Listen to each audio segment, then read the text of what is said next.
นผัดบ้านเมืองมาผัดภาคพี่ปานาทนบากหน้าทำมาหากิน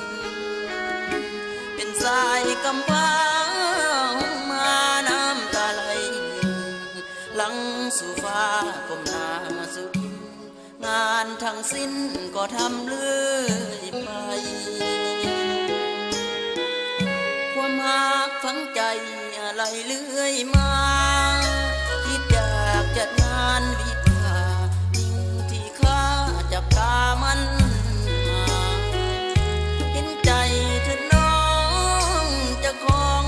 จนวันตายขอเขาร่วมวิวาคู่ใจชีวิตมาลายบ่พอเลยเสียงคำควรห่วยหวนขึ้นมาเป็นเสียงของสายกำพร้าห้องมาเพื่อฝากความหวังจิตใจจดจ่ออยากขอเป็นคู่เคียงข้างหวังว่าน้องนวลนางได้ฟังแล้วจงเอ็นดู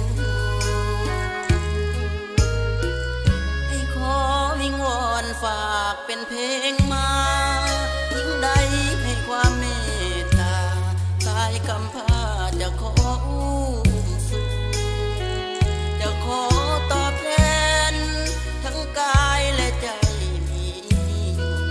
เกิดทูลยิ่งที่เอ็นดูจะขอเสิร์สู่เพียงน้องนางเดียว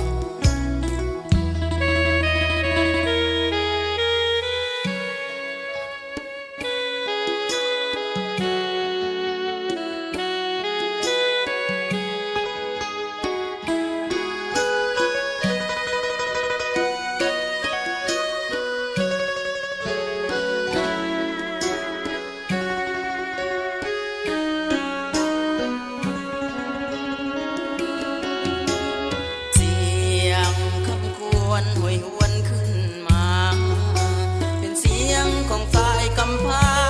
ห้องมาเพื่อฝากความหวังจิตใจจดจ่ออยากขอเป็นคู่เคียงข้างหวังว่าน้องนวลนางได้ฟังแล้วจงเอ็นดูให้ขอวิงวอนฝากเป็นเพลงมายิ่งใดให้ความเมตตาสายกำพร้าจะขออุ้มสู่จะขอตอบแทน